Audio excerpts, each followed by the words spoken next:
Secretary ஐயா, ப்ரோக்ராம்ல படி. 7 மணிக்கு கொடி ஏத்துறீங்க, உடனே இறக்குறீங்க. என்ன ஐயா சொல்ற? ஐயோ, அந்த வட்டத்துல ஒருத்தன் செத்துட்டான். ஏத்தும் போதே செத்துறானா? இல்லீங்க, முன்னாலேயே செத்துட்டான். என்ன ஐயா இது?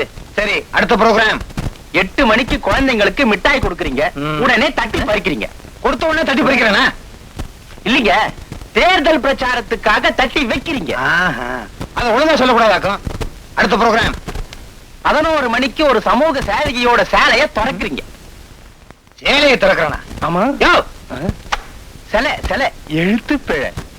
இதான் தமிழ் மொழி தெரியாதவன்லாம் வேண்டாம்னு சொல்றது. அடுத்த ப்ரோக்ராம். 1 மணிக்கு கக்கூஸ் திறக்கிறீங்க, உடனே சாப்பிடுறீங்க. திறந்த உடனே திங்கிறனா? என்னய்யா, வீட்டுக்கு போய் சாப்பிடுறீங்க. அத ஒழுங்கா சொல்றது. சைடுல எழுதிட்டேன். சைடுல எழுதுறீங்களோ? அடுத்த ப்ரோக்ராம். இதுல உட்காருங்க. இருக்கட்டும். என்னய்யா, ஒரு பொண்ணு. அப்படியா?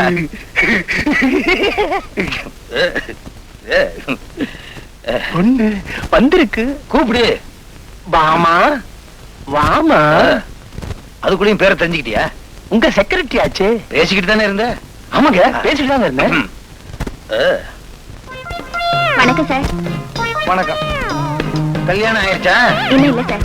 இப்படி உட்காரு. பரவாயில்ல சார், நிக்கிறேன். ஓ இஷ்டம், நீ நெல்லு. என்ன விஷயம்? ஒரு வேலை விஷயமா வந்தேன். வேலை தானே, முடிச்சிருவோம். என்ன வேலை? இந்தாங்க sir, application copy. Application coffee? ஓ,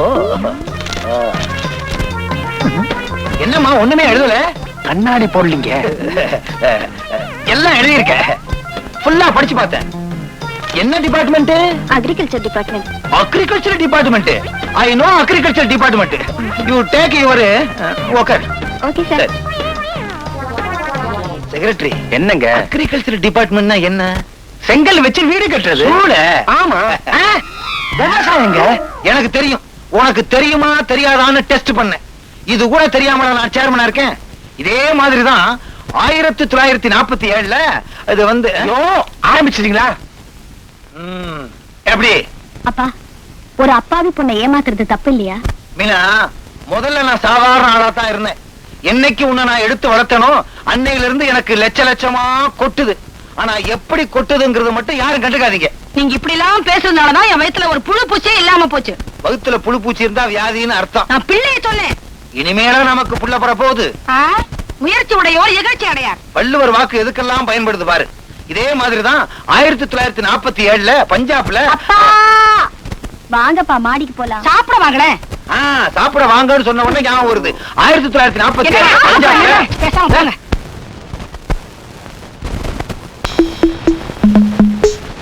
ரவி சொன்ன மாதிரி காரை எடுத்துட்டு வந்தாச்சு. இந்த ஆளை பார்த்தா ஒரு மாதிரியா இருக்கான்.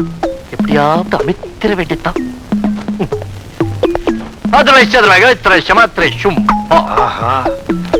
எவனோ வெளிநாட்டுக்காரன் போல் இருக்கு.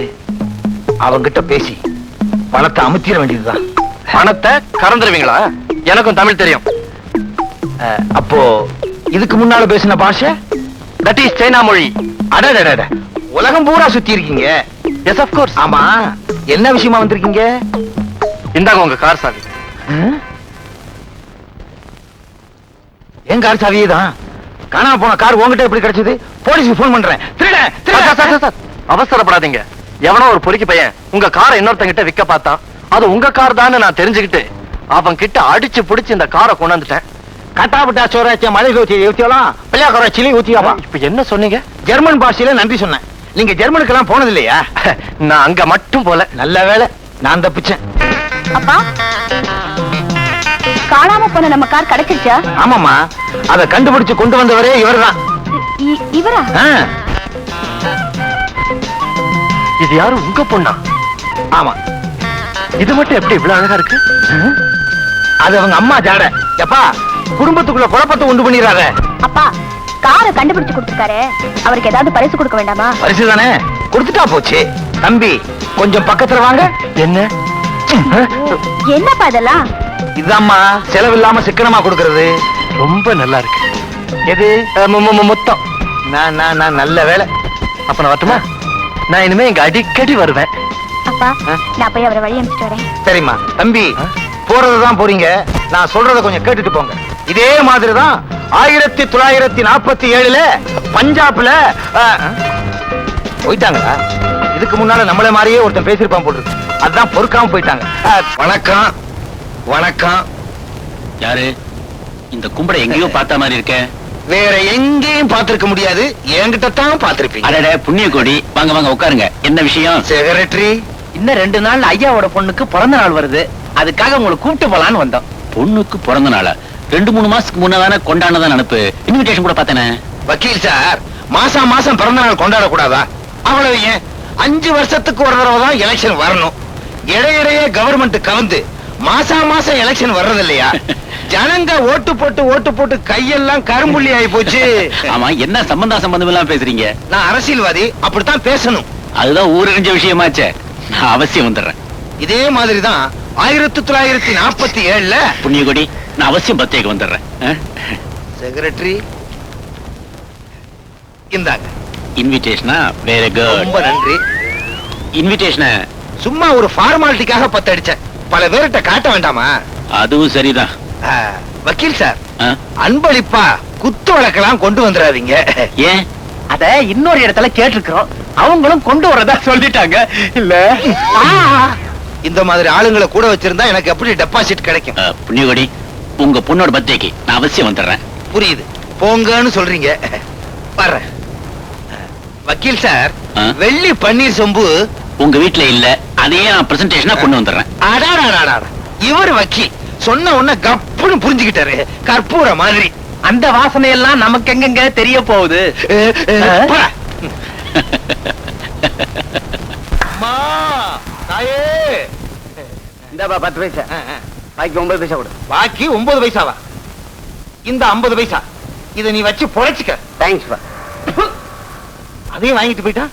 பேண்ட் போட்டு பிச்சை எடுக்கிறான் போல இருக்கு. ஐயோ, இவர் கொடுப்பாரு. யாரு இவன் தெரியுதா உனக்கு? இவன் எங்க பார்த்த ஞாபகம் இருக்கே. இவன் பழைய அரசியல்வாதி. ஊரையெல்லாம் கொள்ளையடிச்சு இவன் சாப்பிட்டான். இப்ப இவனே நடுரோட்டுக்கு வந்துட்டான். இவனுக்கெல்லாம் வேணும். எப்படி இவன் நிலைமை? அரசியல்வாதியா? தேர்தலுக்கு நான் ஓட்டே போட்டதில்ல. இவன் என்ன மாதிரியே இருக்கானே. நீ கூட எல்லாட்டுமே இருக்கிறேப்பா. என் அப்பா ஏதாவது தப்பு பண்ணிட்டாரா? எங்க அப்பா மேலே எனக்கு அதே சந்தேகம் தான்ப்பா. இவனை கூட்டிக்கிட்டு போய் யூஸ் பண்ணிட வேண்டியதுதான். உனக்கு எல்லா வசதியும் செஞ்சு தர்றேன். என் கூட வந்துறியா? 10 வீட்டு சோறு, 5 வீட்டு குழம்பு கொடுப்பியா? கவலையே படாத. பா. அப்ப சரி, வர்றேன். பா, எப்படி இந்த வீட பாத்தியா? சும்மா என்ன நைனா? இம்மா பெரிய வீட்டுக்குள்ள எதுக்கு நைட்டாண்ட? சொல்லு நைனா. நைனா நைனான்னு கூப்பிடாத. பாக்குறவங்க என்ன தப்பா நினைப்பாங்க. நான் சொல்றத கேளு. இனிமே நீ தெரு தெருவா பிச்சை எடுக்க வேண்டிய அவசியமே இல்ல. 3 வேளை சோறு போடுறேன், மாசம் 1000 ரூபாய் சம்பளம் தர்றேன். ஏசி ரூம்ல தங்கிக்க.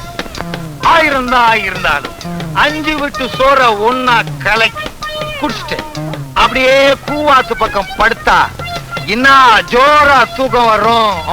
நாத்தம் முடிச்ச உங்களை திருத்தவே முடியாது. ஆமா, இன்னத்துக்கு நீ எனக்கு சோறு போடுற, பணம் தர்ற? இந்த பாரு, நான் ஒரு அரசியல்வாதி. இத நீ சொல்ல வேண்டாம், உன் துண்டுல இருந்தே தெரியுது. உங்களுக்கு எங்களுக்கு என்ன வித்தியாசம்னா, நாங்க துண்ட தரையில போட்டுக்கிட்டு பணம் கேட்கிறோம், நீங்க தோல்ல போட்டுக்கிட்டு பணம் கேக்குறீங்க. நீ ஏற்கனவே அரசியல்வாதியா இருந்து பிச்சைக்காரன் ஆயிட்டியா? இவ்வளவு விவரமா பேசுற? இந்த பாரு, எனக்கு மாசம் மாசம் பாராட்டு விழா, பொன்னாட, பண முடிப்பெல்லாம் கொடுப்பாங்க. அத நான் போய் வாங்கிக்குவேன். இப்ப என்ன பண்ணணுங்கிற? உண்ணாவிரதம், ஸ்ட்ரைக்கு, போராட்டம், அடிதடிக்கெல்லாம் எனக்கு பதிலா நீங்க கலந்துக்கணும். அப்பதான் ஜனங்க என் மேல அனுதாபப்படுவாங்க. நல்லா இருக்குப்பா கதை. அடி வாங்குறது நாங்க, கொள்ளை அடிக்கிறதா நீங்களா? அதுக்கு தானே கண்ணா இவ்வளவு சம்பளம் தர்றேன். சும்மா பெரிய வேலைக்கு இந்த சம்பளம் பத்தாது, கொஞ்சம் போனஸ் போட்டு கொடுப்பா. வேலையில சேர்ந்த உடனே போனஸ் கேட்டுருவீங்களே, உங்களை திருத்தவே முடியாது. சரிப்பா, நான் இப்படியே பட்டேன். மந்திரி, முதல்ல குளிச்சுட்டு என் ட்ரெஸ் எல்லாம் இருக்கு, அத போட்டுக்கிட்டு லட்சணமா வந்து சேரு. என்னது குளிச்சுட்டா? வந்த உடனே எனக்கு பிடிக்காத வேலையை சொல்றிய? சொன்னா கேளுக்கண்ணா. அப்புறம் ஒரு முக்கியமான கண்டிஷன். நீயும் நானும் உருவத்துல ஒத்துமையா இருக்கிறது வெளியே மட்டும் இல்ல, வீட்டுக்குள்ள யாருக்கும் தெரியக்கூடாது. என்ன போடா கண்ணா? ஐயா